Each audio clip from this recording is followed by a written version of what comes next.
Dilemma Podcast, Jay Shapiro here. Little thought experiment, a little moral philosophy thought experiment. Here we go. You are about to be reborn into a new world in a new planet. And before your birth, you are given a choice. You walk into this room, and maybe this angel gives you a choice where you can decide in this new fictional planet where you'd like to be born, where you'd like to sort of spring into existence.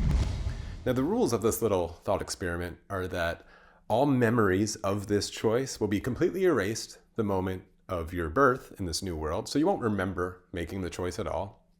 It will feel completely random, that your consciousness just kind of popped into existence at the roll of the dice, and there you will be. Perhaps you'll have some vague mythical or spiritual or somehow religious notion that you somehow chose your path, but it will never be anything you could really prove scientifically. So the idea that you chose your birth will fall into a kind of religious side of belief. And so now you're given a map of this new world. Looks like this. And you're given some basic truths about the political organization of this world you're about to enter. That it has a dominant species of intelligent beings. You are soon to be one of them. And that this species has clustered into different arrangements of political ideas and different histories and cultural practices and whatnot.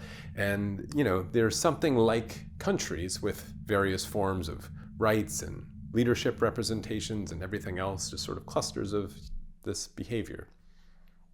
And you're allowed for let's say, a single day in this room to examine the choice by looking at statistics, perhaps. You can sort of visit, zoom in like a ghost or whatever, and hang around and observe how life looks for a few minutes in these places.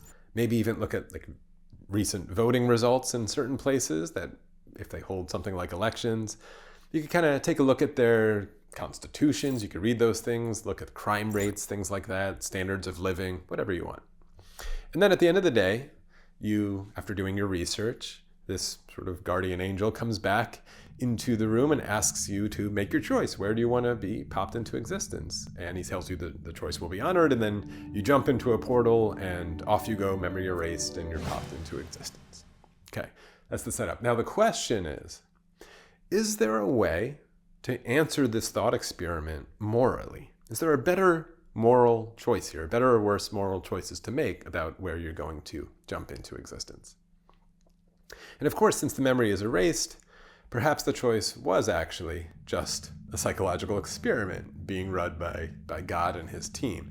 That the choice is not actually honored. You may have chosen a certain location or nation or whatever as your preferred choice, but the actual birthplace in the portal is in fact randomized. The angels and the gods were just conducting a kind of interesting psychological research study, like a survey or something.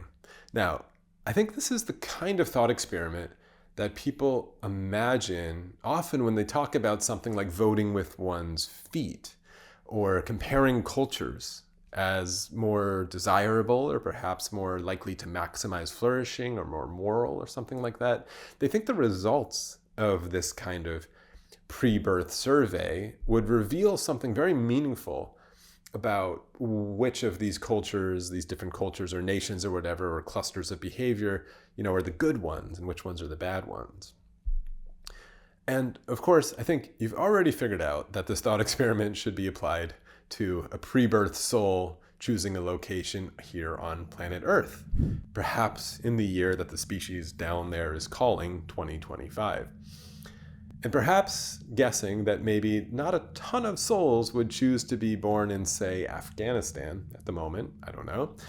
Maybe a bunch would choose it. I don't know. Dubai, maybe they would choose, or perhaps, or like New Zealand, or maybe America, or Sweden, or something like that. And the assumption and guess of how the survey might go is somehow revealing of something important, the important differences in cultural or religious ideas and practices or different values. And I think people who think this way, it thinks that it proves some important point about the maybe righteousness of perhaps Western values or something like that. But okay, what I want you to really notice about this thought experiment is how badly I set it up. You probably have already noticed how much is missing from the entire question. For example, of course, when you are making this pre-birth choice, do you know who you will be in that new world? What gender, height, attractiveness, intelligence, whatever? Is that something you can demand to know beforehand? And would it affect your choice of where you would want to be born? But more importantly, I think people who are kind of taken in by this first run at the thought experiment think that it reveals a kind of picture of a sort of, isolated cultures in sort of civilizational vacuums that autonomously kind of generate their practices and values and beliefs and habits, and that these societal practices kind of grow like, different gardens of various types for you to sort of stroll through and decide on. And so if one of the gardens is just super unattractive in this experiment and it's just rarely chosen, the survey is just like everybody says no to it, then this is sort of just a proof of an undesirable status of affairs for the soul in question. And, it's like something like an immoral situation. These are just bad values that aren't chosen. Now, let me try to clean up a tiny bit of the experiment there with some kind of existential conjecture. So I think the way I'm sort of floating the idea of a preborn soul here is something like self-reflective consciousness. Let me explain that. Self-reflective consciousness meaning it's not just the raw feeling and sensation, which is just might be like brute consciousness, but sensation woven together with meaning and the ability to consider counterfactual worlds where the meaning is more or less moral. So that probably sounds like a little philosophical psychobabble, but what I really mean by that is that you will have a kind of consciousness which has this torturous and beautiful desire to engage with second-order desires. Second-order desires are the types of meta-desires and meta-questions about what type of being do you want to be, or what type of being do you want to be. For example, a lion here on Earth now, a lion on the plains has desires and sensations and consciousness. For example, it might have a sensation of hunger, something that we would call hunger, and a desire to quench that hunger, which then seeks to hunt a gazelle and eat it and be rewarded with the sensation of satisfaction and fullness and strength. So the first order desire is something like, I want to eat a gazelle, right? But a second order desire would be a being that questions the very desire itself, or might examine the very desire itself morally. This would be asking, do I want to eat a gazelle?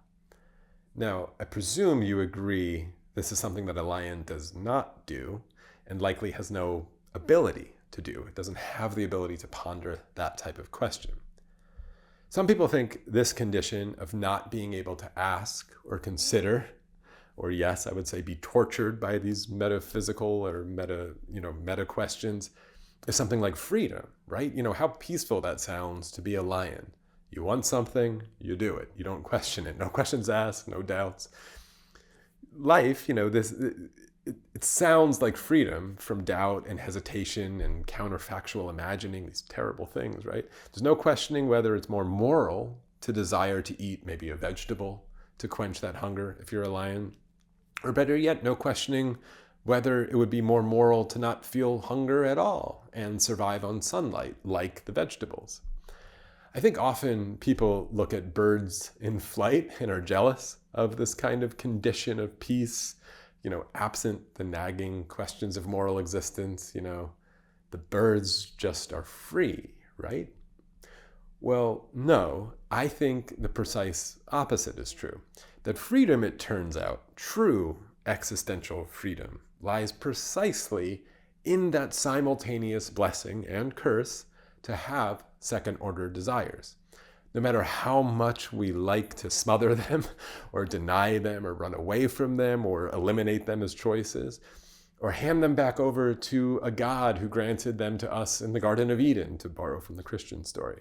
Obviously, there's much more to say about this and the humanistic versus authoritarian religious orientations here, but I don't want to derail the original thought experiment too much.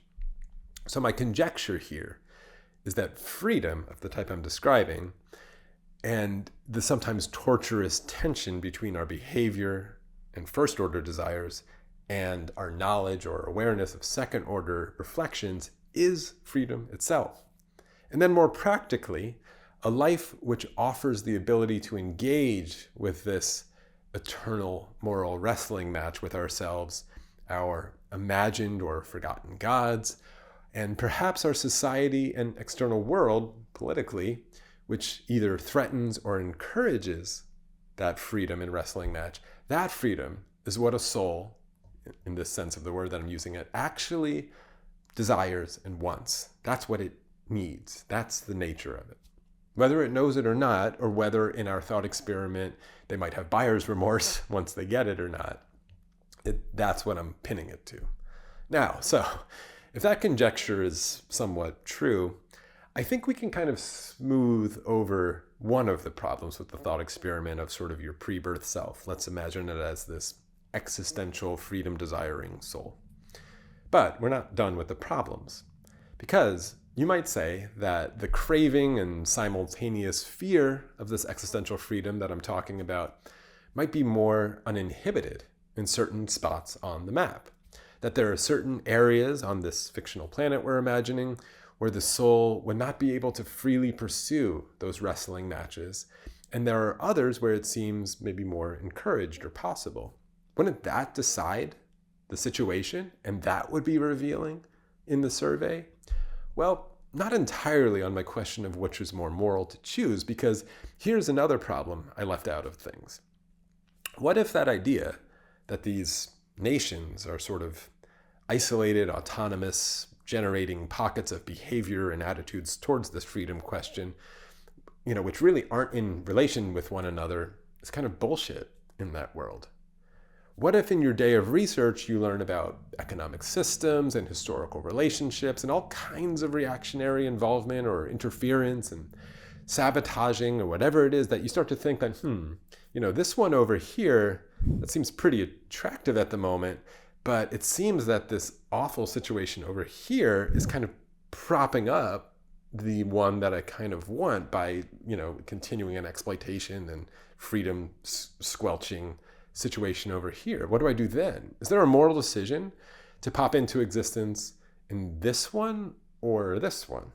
How about if I pop into, one of the really nice ones in my decision, but I dedicate my life to challenging the very system which determines the suffering in the other one? What if the inverse of that is true and I pop up in the bad one, in quotes, but fight that same system from sort of the bad one? This is kind of complicated, I guess, and those relationships seem wildly intertwined all over the place in this world. Okay, and maybe even worse, what if you start eyeing one of the locations as looking pretty lovely at the moment of this choice, with all kinds of beings in it engaging in this sort of open freedom quest that I alluded to, without much coercion, it's looking really attractive. But then you learn that the situation there was arrived at through some downright horrendous practices in history.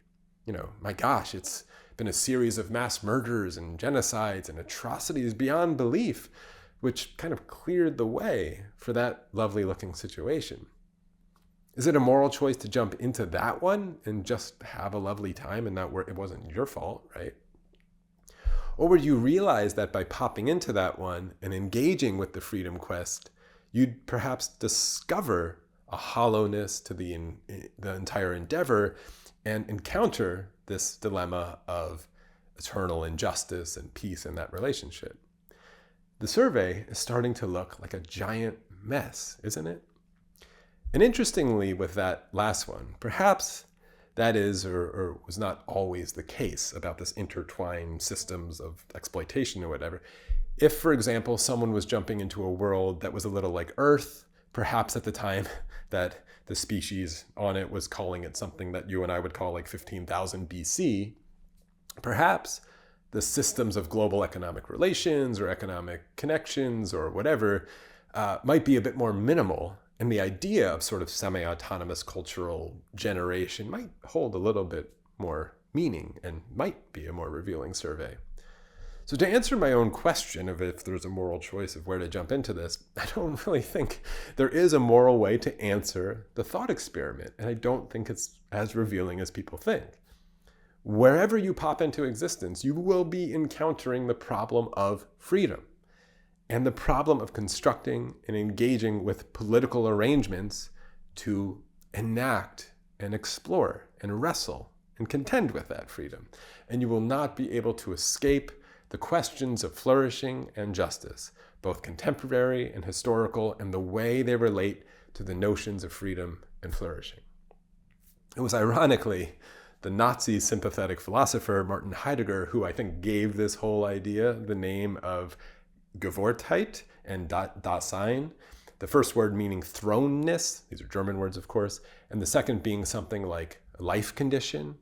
It was something like Heidegger's idea is that we find ourselves already in a world with roles, languages, histories, and norms that are already unfolding. We're thrown into this world. We did not choose when, where, or into what context we were born. We're thrown into a situation that's kind of already underway. And this thrownness doesn't mean randomness or fate exactly, but rather that our existence always begins amid conditions not of our choosing, social, historical, and material. Yet within this thrown situation, we must still choose how to be, how to act, and how to interpret the world, which is where Heidegger's notion of authenticity comes in. And so this is a little paraphrase from his work on his famous work, Being in Time. Dasein, the life experience, finds itself thrown into the world. It is delivered over to a there, which it has not chosen, but in which it must be. And so this concept, ironically, by very much not a Nazi sympathizer, was deeply influenced later by people like Sartre and the existentialists who adapted this idea into his famous quote of being condemned to be free within our own, he called it plasticity, which is the sort of external experience and context of your being. And so I want to be clear by this thought experiment. I'm not saying that all cultures are equally embracing of what I'm calling freedom here. For example, I don't think the Taliban have particularly great ideas on freedom and girls' education, of course, or moral ideas. And this is not to say that the West has it all figured out by any means. And importantly, that the two situations did not sprout in isolation of each other.